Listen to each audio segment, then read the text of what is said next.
Welcome to All Home Care Matters, the show where we discuss all things home care, with discussions on important age-related matters and topics. Brought to you by Enriched Life Home Care Services, the #1 rated home care provider in Michigan by Top Rated Local.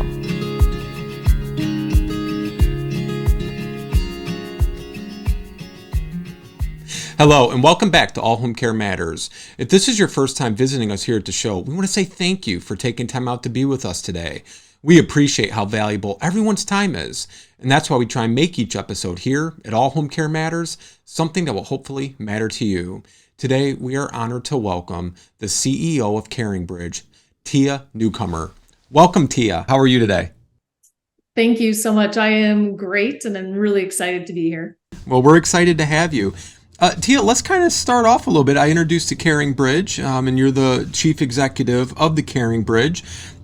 You've been there, it looks like, since about 2021. Talk to us a little bit about your professional journey and how you ended up finding your way to the CaringBridge. Yeah, thanks for asking. I love starting with this conversation because I think it can show everyone that we come along journeys in different ways. So how I ended up at CaringBridge, I will start with the end and then go to the beginning. The end was I had about 10 years in the healthcare industry, primarily in women's healthcare and in infertility. So it's a very, I find that it's actually bridges well into CaringBridge, and that you're dealing with couples who want nothing more. Their journey is fertility, and they want nothing more than to have a family of their own. And those journeys are long often. They are hard emotionally and socially. And so for the last 10 years, I had spent time in that world, primarily in digital health tech, of how do we provide tools and services to families and couples going through that journey. Flash forward, I had a CEO friend of mine put the job description across my desk of CaringBridge, and she said, "I think you'd be really good at this." And I was like, wow, interesting. I looked at it, I was like, wow, CaringBridge. Our neighbor happened to be going through her own health journey at that time and using CaringBridge to keep all of our community updated. Because we were their neighbors, we were a bit more intimate, right, with what was going on a daily basis. But I got to see it from both being a part of the journey physically, but also on CaringBridge. And so I was like, wow, this tool is amazing. It also hit me in that moment. I had no idea, zero idea that CaringBridge was a nonprofit. And so, that's how I ended up here. I will say the two jaunts in my career that are important that tie to why I came to CaringBridge. I started out in consumer packaged goods, and so blue chip companies like PepsiCo, Frito-Lay, Clorox, some really great companies that really teach you how to run businesses and manage, but most importantly, lead people through change, through all sorts of things. So that was a great foundation. The middle of my journey was at HP, a technology company. So lots of things there, from global exposure to also they're really good about how you lead people and build culture through our founders had a very great foundation in leading people, managing by walking around, as they called it. So, giant companies where the top leadership would walk around anywhere, manufacturing, different countries, and really learn what was going on so that we could serve our own constituents better. The important piece when I made that leap from technology to healthcare that ties to CaringBridge and my role here is my husband. This is an important personal part, is a retired lieutenant in the fire department, West Coast. He is also a 2-time cancer survivor.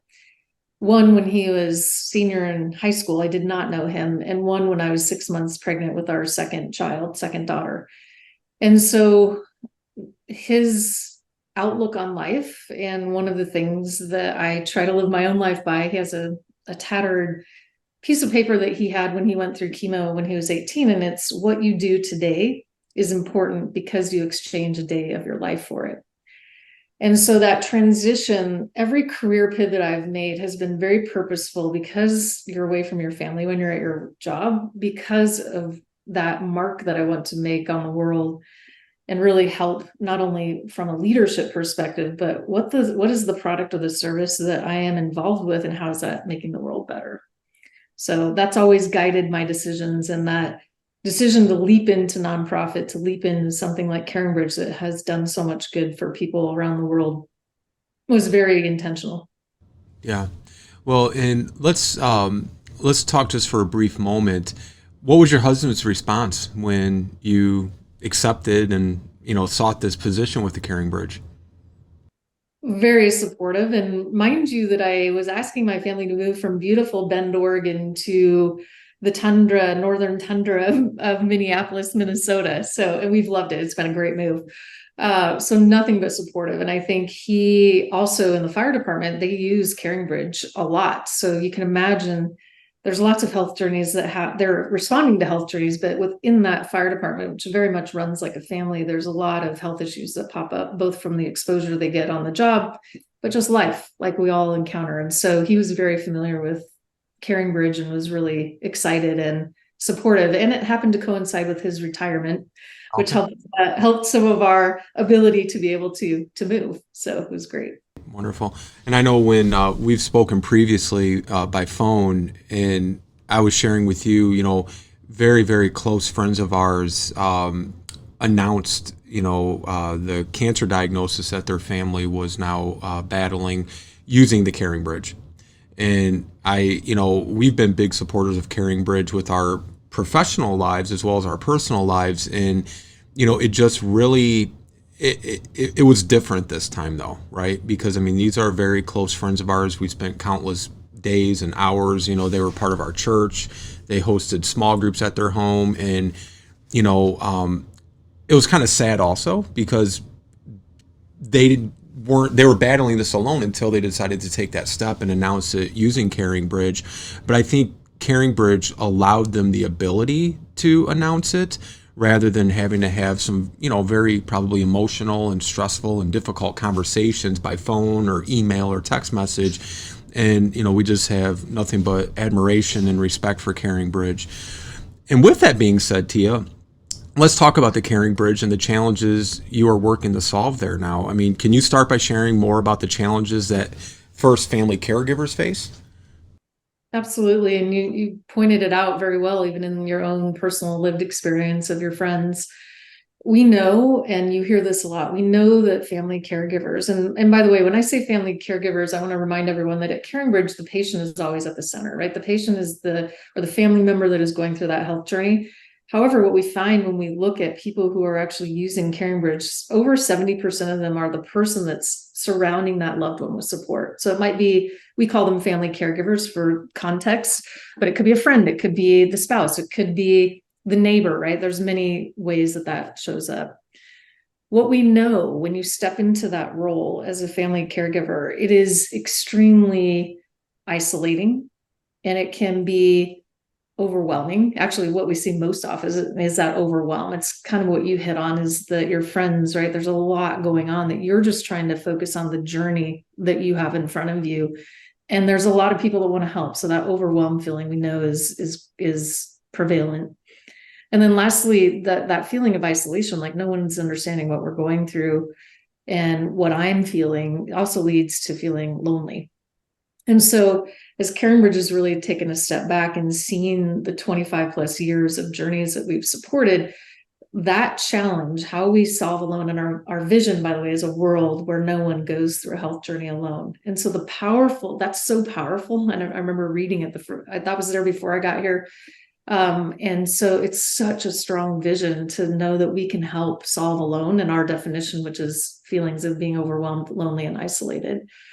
The other thing that I'll mention briefly around caregivers, and when you look at US caregivers specifically, so when you're going through that journey, often caregivers feel like they have little bandwidth for anything but what they're focusing on, which is, I need to surround my loved one with support and get them through this journey. And that's a lot. That's a lot. And I think that there's also a feeling, because you're so focused and there's so many things going on, that there's limited resources that are supporting you in that journey as a family caregiver, or you're around your loved one. And all of that leads to that feeling of overwhelm, isolation, and loneliness. So those are the challenges that we know family caregivers and the people that are on CaringBridge are facing. So I've got a lot to share about what we're doing in the future and what we've have legacy done for family caregivers and what we're looking forward as we learn more about those challenges that I just talked about.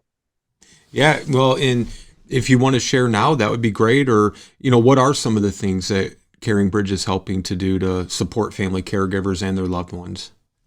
Yeah, I'll start with there's 4 things really, and that I will keep them quick and pithy, hopefully, so people can really digest how we show up. So CaringBridge, our legacy and what everyone comes to CaringBridge for is around 2 things: capture and communicate. We support people around capturing their journey, and that helps them process. So that's social support. And then secondarily, we help them communicate. And so that support really helps people connect with their community. The third thing is community, that we do help activate a community in support of that health journey. In the future, and this is where I'll build a little bit, let me go back. Capture and communicate, we do it well now. We provide that platform. What we're looking at is all of the ways that we're making, think back to that overwhelm. Think about ways that we as CaringBridge are working on to help that feeling of overwhelm, even when you're capturing and communicating. How can we make it easy for people, whether they want to use voice, whether they, a lot of people like to type long form, that really helps them. That's great. Some people want to use video. Some people want to have us fill out something for them. Think of all of the chat GPT world, right? Some people want to use that, some people don't, but how do we make it easier for people to really capture and communicate? So that's one thing that we're working on actively and have released a couple of things to our product. The community piece, we today, by nature of what CaringBridge was founded on, we activate that community and support. It's primarily through social and emotional support, right? The comments you get, the ability for people to really express and support you through that journey. The future, and we have some of this on the CaringBridge today, but the future is really actively activating that community. What I mean by that is it is hard as a caregiver or a patient for that matter to ask for help. Very hard. Sometimes you don't know what you need, or sometimes you know what you need, but it feels really not comfortable to ask for that help. And so right now, CaringBridge, you can certainly activate help within those pages, and we see it a lot, which is really powerful, whether it be in prayer, whether it be meals. We have a partnership with Meal Train, so people can create that meal train and have a meal delivery around your community up and running. We also have a partnership with GoFundMe. So a lot of people have financial constraints that they're facing. And so that GoFundMe partnership really helps fill that gap. In the future, we're looking at things like, we also know people need transportation. They need things around just managing their life, rides for their children, rides to the doctor. And so we're looking at different partnerships that will fill in some of that activation of help, or activating that community that will really help. And that leads me to the last, which is coordinate. And it's coordinate that help that I just talked about. So how does CaringBridge really become that hub? And we used to say hub of healing, right? That it not only helps social and emotional, but it helps the physical tasks and things that are needed to alleviate, again, that feeling of being overwhelmed, isolated, and lonely. Now, I just want to harken back real briefly to our friends. I think you and I spoke just about a month ago, give or take, and that's when we had just found out about their journey that they were facing. And it was this past weekend, I was actually at my friend's celebration of life, and it went very quickly. It was an end-stage glioblastoma, which is never going to have a good outcome. And I was talking with his wife because they'd moved out of state, and this is the first time we'd seen him in a few years, and it was for their retirement. They're a younger couple, and I was sharing with her that, you were going to be on the show and we were going to be talking about the CaringBridge, and, she just echoed my sentiments that I had shared with you when we spoke, that everybody needs to know about CaringBridge, because it may not be today, it might not be tomorrow, but somebody in your life, whether it's you or a loved one, is going to face a journey with a healthcare issue or crisis, however you want to phrase it. And, she just couldn't say enough good things about how CaringBridge had helped them through those final weeks of, his life. And it was powerful though, because, I said, you have Facebook, you have all these other social medias, but That's not what CaringBridge is. It's a family. It is a built-in resource and support system that is going to be there for you in one way or another. And, she just wanted to, share how powerfully impactful it was for them. And so I said I would make sure to mention that. I really appreciate you sharing that. I'll just briefly, there's a quote by Rosalind Carter, and you underscored this. Rosalind Carter famously said, there are only 4 kinds of people in the world: those that have been caregivers, those that are caregivers, those who will be caregivers, and those who will need caregivers. And so I think you said it so well. Everyone will be in this position at some point. Absolutely. Absolutely. And, speaking of which, I understand that you're a family caregiver also, Tia. Can you share, or do you mind sharing with us your experience and how CaringBridge can help these family caregivers get that support they need, like maybe for yourself and for the friends that we had using it? Absolutely. I mentioned in my intro that my husband is a two-time cancer survivor. And so going through it that second time, I was 6 months pregnant. His diagnosis was fairly good, but you never know. And it was directly related actually to his career choice, right? The exposure of chemicals, et cetera. So I specifically remember, and I did not know about CaringBridge, so I did not use CaringBridge at that time. Now that I work at CaringBridge, what I wish I knew then was that I didn't have to. So what I felt was isolated, and I felt very lonely, even though I have a very supportive family and friend network. And the reason I felt like that is that we had no platform where I could just communicate when I wanted to. What was I feeling? What I didn't want people to do is important, right? There a lot of times people, I think, when you're going through your own individual journey, there's things where you're like, I don't want you to feel pity, or I want you to cry with me, or right? It's all individual. There is no right answer. And it was very hard for me to communicate that. Here I am carrying a child, right? And the thought of there was no thought in our heads that this wasn't going to go in a good direction. But of course, everyone around us was very upset for obvious reasons that we understood. But looking back, I really wish I would have had an outlet where I could have expressed what I was feeling, as well as guide my community of how to hold us in their own way, right? Their own personal way. But this is what we desired, and what was the help that we actually needed at that time. So, it so underscores this vision that we have and what we're building on, the legacy of CaringBridge, which is how do we help caregivers feel less overwhelmed and continue to do that, and also help them activate that community that is so ready and willing to help them, but in their own individual way. So that's my care. And, I think we all have, it's funny. I actually went to the Rosalind Carter Institute a year ago, and we had a great discussion about most people, like I did not until that moment identify myself as a caregiver. I still don't. I have 2 teenage daughters. I'm a caregiver. I have 2 aging parents. I'm a caregiver. And so I think the other passion we have at CaringBridge is really, I don't want to label it, but I also want people to realize you're in this role and it's not easy. And here's a tool to help.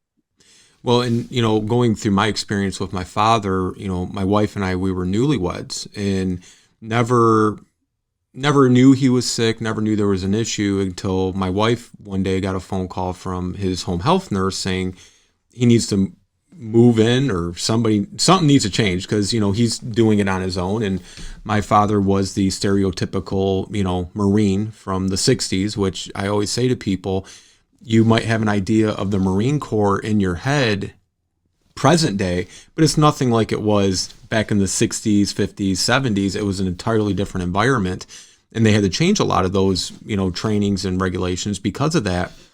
And so he moved in with us. In 2 years, I'm literally giving him almost 24-hour care. I'm also working towards medical school. I'm student teaching. I'm working in the labs, all these things. And I'm a newlywed.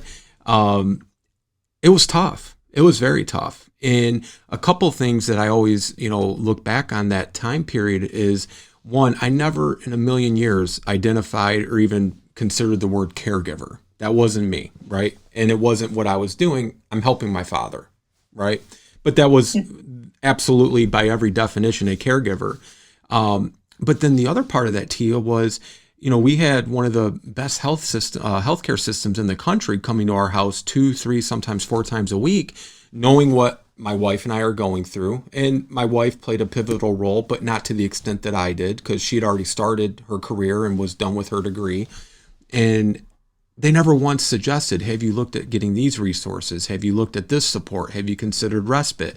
Have you considered home care? Like, all the things that we now today share with families and tell families about never once were offered or presented or even mentioned to us. And I'm a little jaded by that, but at the same time, I understand, they're there as a wound care nurse, or they're there as a physical therapist.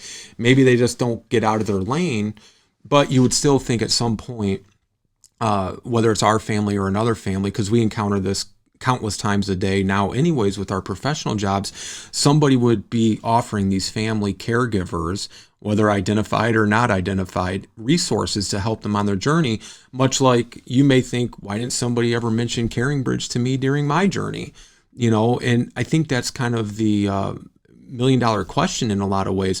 Why aren't families aware of CaringBridge? Why aren't they aware of, community or state or federal resources, or even just simple respite, or, something? I can never really get an answer that is really satisfying, because I don't know that there is an answer. I agree. I spend so much time in the healthcare around tables with other healthcare system leaders. And I think we all know what's needed. And I'm going to boldly say that today, the incentives around our healthcare systems don't incent what we know is right.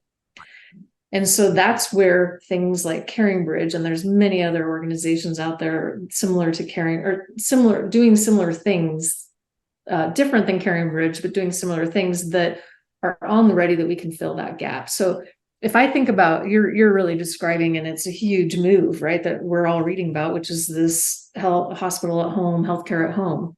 Right. And if I think about that movement, it's even going to put more burden on not only the caregiver that's at home, but those people you're talking about that are, like you very eloquently said, staying in their lane, right? I'm coming in and doing this one thing. There's a lot more burden around that to be more come together as a holistic picture.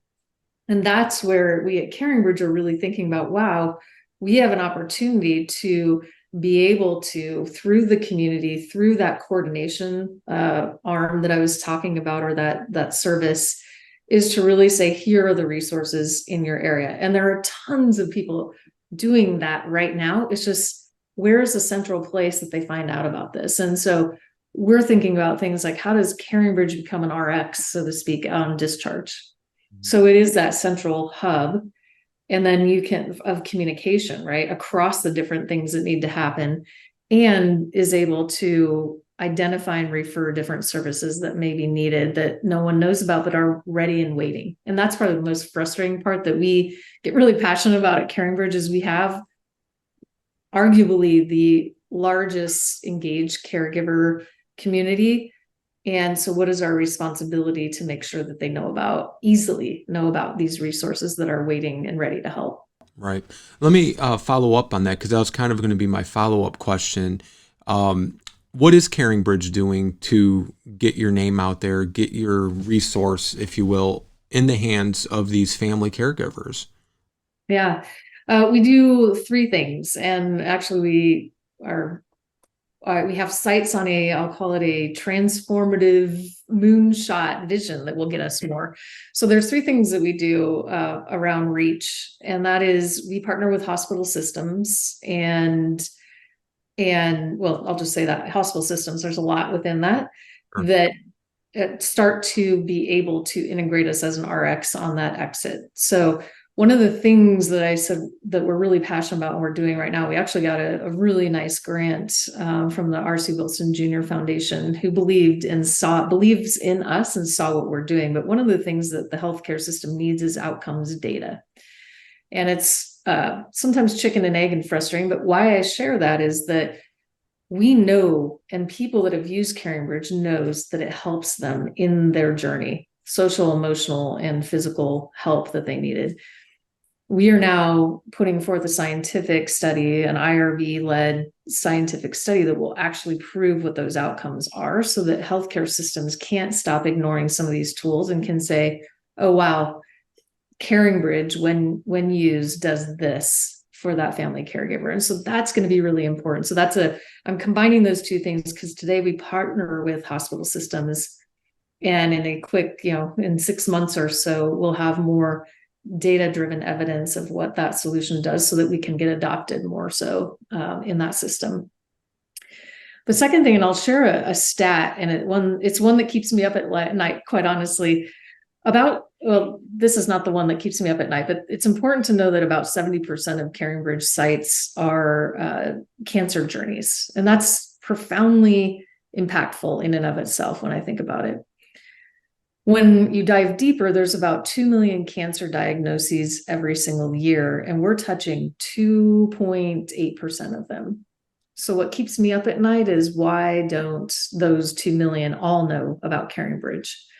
And so when I think about integration into health systems, the other way we certainly market our service, but it's, as a nonprofit, it's not where we spend the bulk of our dollars that are donated. We're supported 90% by individual donations, and those are primarily from people that have used CaringBridge. So we are actively looking for donors, large donors that believe in us and will help us do some more PR and some more ability to reach people where they're at. So that's a second way. And then I think the last way we're trying to reach more people is through partnerships. So I mentioned before things like GoFundMe. You think about Uber transportation and their ability to reach a large swath of people through their Uber Health, and how they're providing free rides for people that need them. So there's multiple ways that we're looking at. We are a small and lean team as a nonprofit, very small. If you compare we are at our heart, right, a digital communication platform. We have about 45 people on our team. If you compare that to a Instagram or Facebook, now granted, they have a ton of advertising. We do not advertise. That is not how we will or ever will make our revenue to reinvest as a nonprofit.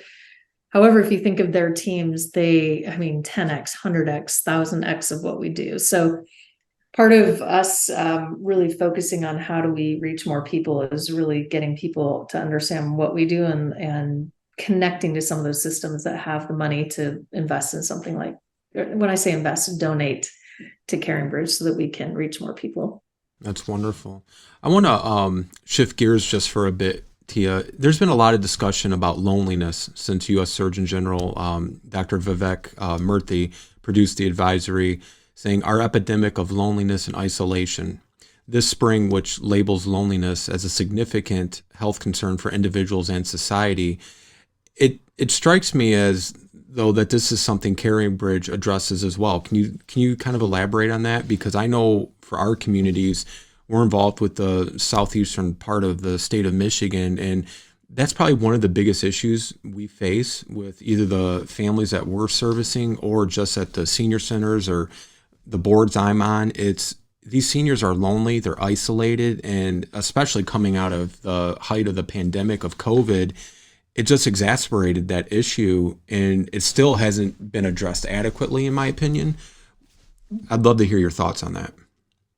Yeah, thanks for bringing that up. When that was published, I think around the office you could hear cheers because, with a vision like ours, which is a world where no one goes through a health journey alone, we had been focusing on this alone feeling and seeing it on the pages of CaringBridge. And so quickly, our chief science officer started looking into what is the research that is out there and what is it saying, particularly around health journeys and family caregivers. And what I will tell you, I love that our Surgeon General, Vivek Murthy, came out with this. His focus is more youth, which is fantastic and needed. I have 2 teenagers. You think about social loneliness and isolation based on digital technology use, et cetera, absolutely needed. The gap that still exists, and where I hope that CaringBridge will be a thought leader in partnership with, policy and hopefully with the Surgeon General after we start really looking at this data, is that it has ignored the older generations that we are in the midst of, one of the largest elderly populations coming on board. And us taking care in that sandwich generation where we're taking care of the youth, which is the focus of that announcement, but yet there's this whole swath where we're also taking care of our aging parents. And so there is a gap around what is this impact of feeling overwhelmed, isolated, and lonely on that population that is growing inside. There's 53 million in the US alone, caregivers, and growing. And I would just jump in real quick. Yeah. That's those that identify as being caregivers. Because like myself, my story I was sharing, I wouldn't have been counted in those figures because I didn't identify as a caregiver. I've seen reports it could be as upwards of 60 plus million. Absolutely. It's a great point. And I think what Surgeon General Vivek's paper or announcement said or caused and shed light on is what it does to your actual physical health, right? That loneliness and isolation and the physical health implications we see already in research around family caregivers that, I started at the top, right? That they often don't have time for themselves. What does that lead to? It leads to some obesity issues. It leads to heart condition issues. And then the one that sticks with me from the paper from the Surgeon General's office is that being lonely and isolated is akin to smoking 15 cigarettes a day. Right. And I just kind of went, oh my gosh, like 15 cigarettes a day. And so when I think about that, filling that gap that is still there around really focusing on this, healthcare at home, things are moving to the home, and the family caregiver's burden. And I call it a burden, but it's also at times a blessing once you look back. But in the moment, it's a lot to take on. And so I think I'm glad the conversation has started. And I think we as an industry that are surrounding family caregivers and their loved ones can really elevate that conversation because there's more people that are feeling lonely and isolated. Absolutely. 100%. And I've shared this story. I lost track of how many times here on the show, but one of the support groups that we run and facilitate, there was a lady who came in, Tia, who never had been to the support group, kind of sat off, kept to herself, maybe mid-50s, maybe early 50s, and just sat and listened the whole time. Well, she came back the following month, which I was happy to see that because, you don't know if the person feels like they got anything out of it or not. And, we're there to try to help provide them with resources and support. Well, this second time she came in, she was like tearfully crying into Kleenex and, just very, respectfully asked, is there something wrong? Would you like to talk? Because we don't want anybody to feel forced to share or talk. And she said, well, my best friend broke up with me. What does that mean? And she said, well, my husband has early onset dementia and it's very aggressive and it has declined rapidly. And my best friend and her husband, we've known each other since elementary school and have stayed close all the way through up our lives and our children's and everything else. And the last 3-4 weekends that we were supposed to go out, because they would have a standing, couples night every weekend for all these years, I've had to tell her I can't go. Well, my friend this last weekend finally told me, well, if you don't have time for us and you don't this and you don't that, then basically just don't bother us. Like, I'm sure the friend didn't mean it in that way, but that's what was said. And I said, I don't know that this will help you. And I'm not saying it should make you feel better, but maybe you can kind of just think about this. Don't be so upset with your friend because your friend, thankfully, isn't going through what you're going through. So she can't understand or relate to what you're going through with your husband. And thankfully, hopefully, she'll never have to either. And, that helped make her feel a little bit better. But I think that goes back to that isolation. Even if you have a great social circle, if your friends in your circle have never had to go through it, they can start to think, well, fine, you don't have time for us, because they don't understand it and they don't get it. It's just like I use this analogy. when we were expecting our first child, everybody wants to tell you how great it is. And it's the greatest experience, all these wonderful things. And yeah, those things are true, but you don't really appreciate it and get it until you're holding that newborn in your arms either, And I kind of equate it to what this lady's friend was doing to her. I said, she doesn't get it and she won't get it. And hopefully she'll never have to, because the only way to truly understand what somebody's going through in that situation is to have gone through it themselves. And, she said, well, that makes sense. And I said, just write her a letter one day and say, I hope you never have to experience it. But this is what my days are like. This is what my husband is. This is why we can't go to a nice restaurant and then to a movie, because it would just be not the best for him. And then he's not going to be able to conduct himself for a nice meal. And in the movie, he's going to get up. And, so I was trying to simplify it a little bit, just because, she was devastated. She's now lost her best friend temporarily. And she's, watching the loss of her husband all at the same time. She felt very lonely and felt very isolated.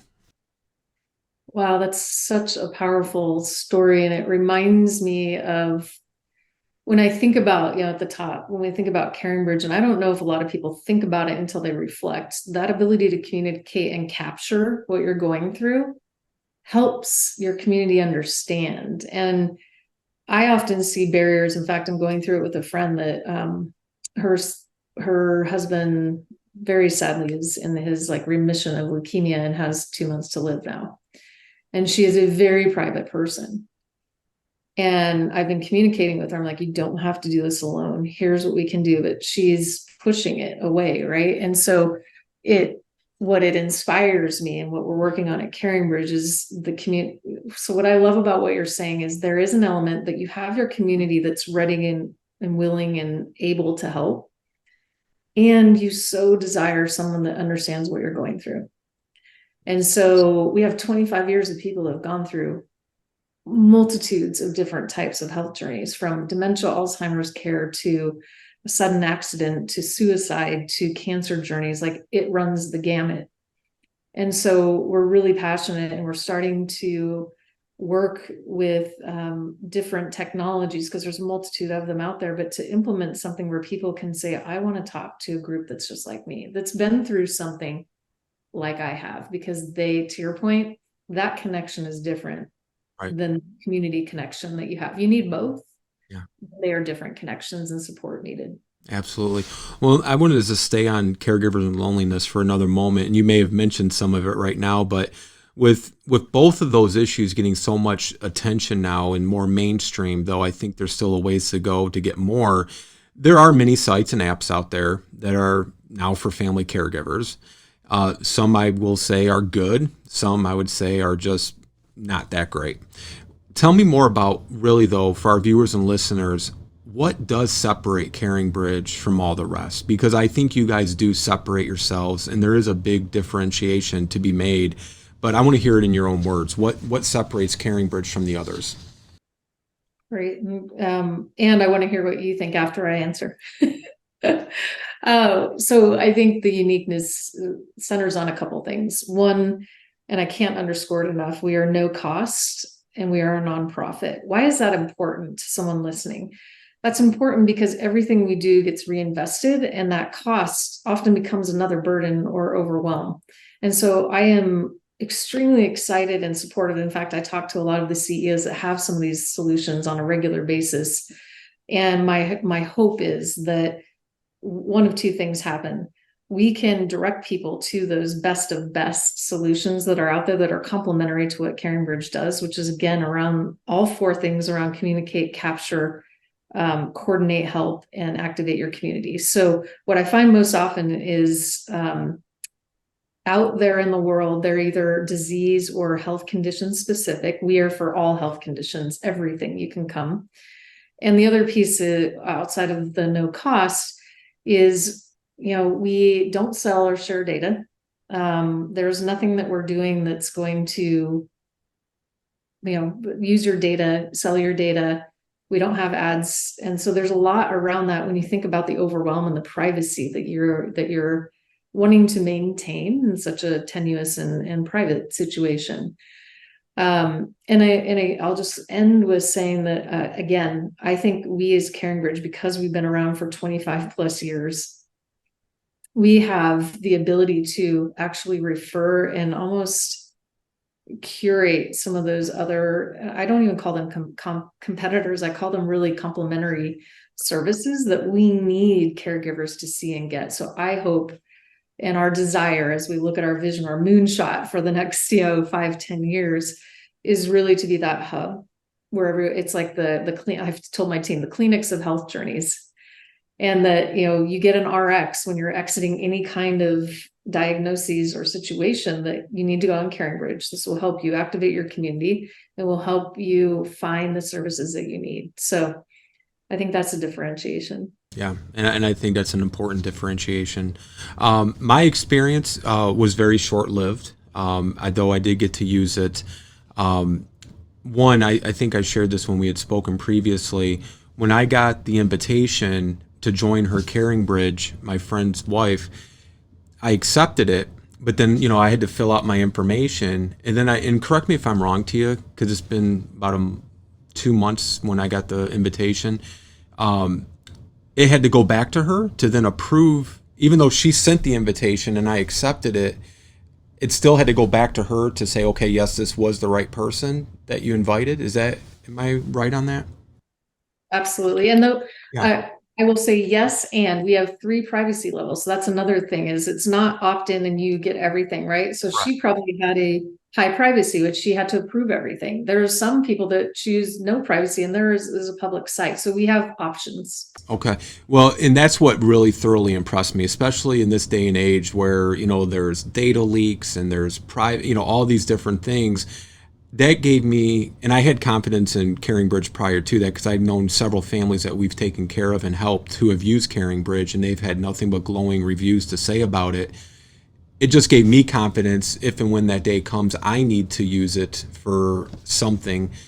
I would have no hesitation whatsoever, because, now you just can never be too safe in this digital age. So I think that was remarkable. I usually close with this question, but I have a couple more after this, so I'm going to bring it in now, if you don't mind. It's a two-parter. One, when you first stepped into that role, day one as CEO of CaringBridge, what was Tia Newcomer's expectation? Expectation for CaringBridge? Yeah, what was your number one priority on day one? Like, going into it, you've probably learned countless new things and things you didn't expect since assuming the role. But going into the role, day one, what was your expectation for what CaringBridge was going to do? I had no doubt. I'll go back to that 2.8% of cancer journeys that we serve. I had no doubt that we should be serving 10x, 100x more people than we're currently serving. And so my passion, that is the expectation. That's still the expectation, right? So how do we, in 5 years, help 10x more people, reach 10x more people? And it's a huge passion. And we have there is no reason, again, when you use CaringBridge, you're a fan for life. That's rare. I have not gone into a company or an organization where I can say that about the product or service that they provide. And so, yeah, 10x, 100x. I think we have such, and we're a free platform. I just keep going. How? How? Help us? How? Yeah. So that was my expectation. What has your idea of CaringBridge changed since you've been in the role now for a couple of years from your day one?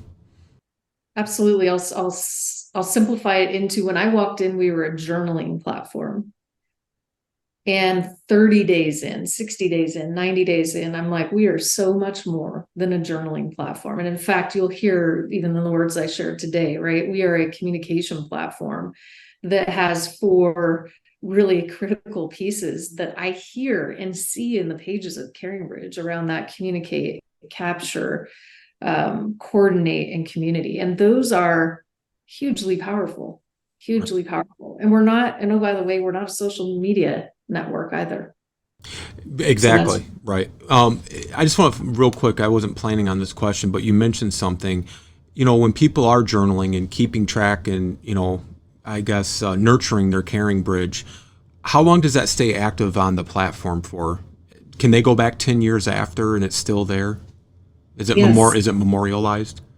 It is. We need to get better at that, I will say. But yes, it is there, meaning that anyone can go back, and we actually have a memorial button that you can push, and it will actually tell us that that site is no longer active.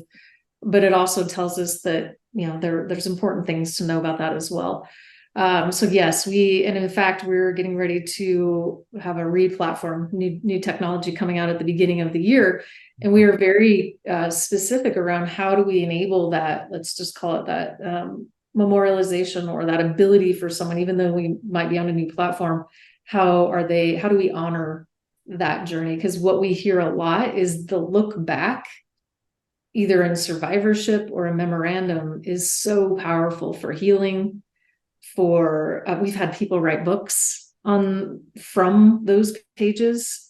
So it's a part of the healing process, and really important. That's wonderful.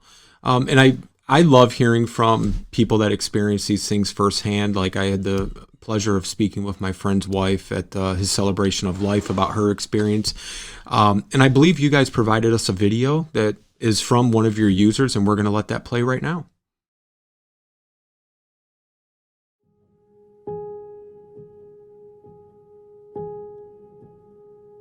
I heard that terrible screech that we all fear, that we never want to hear. Everyone walked away except for Teddy, who was life-flighted to Savannah.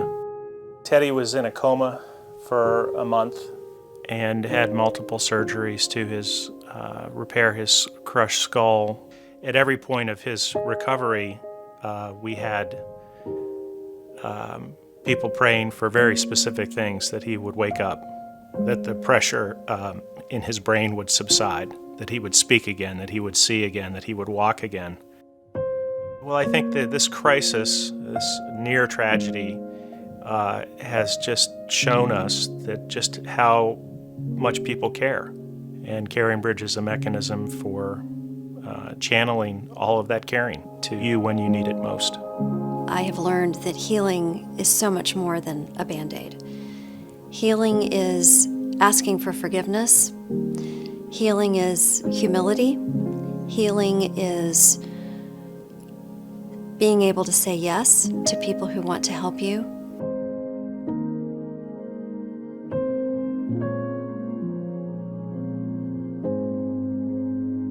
People think sick people should look sick, but that's just not the way I roll. That's just not the way I walk out the door. Really, I make sure that I walk out looking a whole lot better than I really do feel, especially when you're on oxygen. I don't even have any shame in my game that I have on 3-4 inch heels with my cannula in to breathe. Having a positive attitude, I am convinced, is what helps you live longer.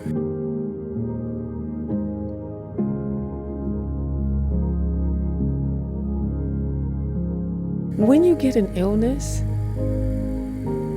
you get on the phone, you talk to one person, then you end up talking to another person. You have to explain it over and over again. The blessing about CaringBridge is that you can take time to write it out and explain it exactly the way that you want to, and you can add pictures.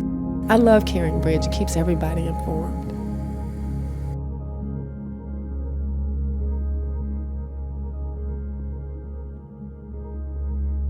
If you didn't know my story, you wouldn't have ever guessed that I'd ever gone through something like that. I don't come off as the type of person that would have ever attempted suicide. I see things differently now than I did before. I don't take anything for granted anymore. I'd much rather be here and have my family and have my friends and have hundreds of thousands of people that care about me, and that has helped the healing process for me because it shed new light on things for me. If you're recovering from something, whether it be suicide or cancer or anything, just know that there are people out there who will help you.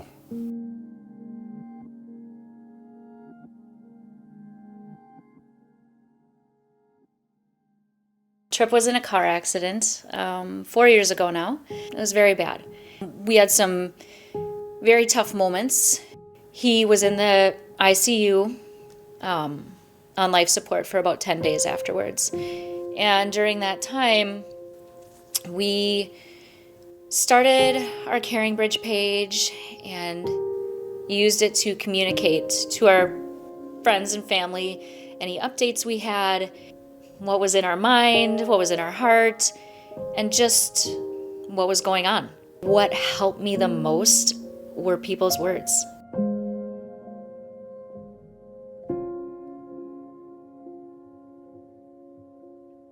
My understanding of the main work of healing is receiving love and opening up to that, and that medical treatments complement that and can support that and make space for that. But the essence is really opening up to love.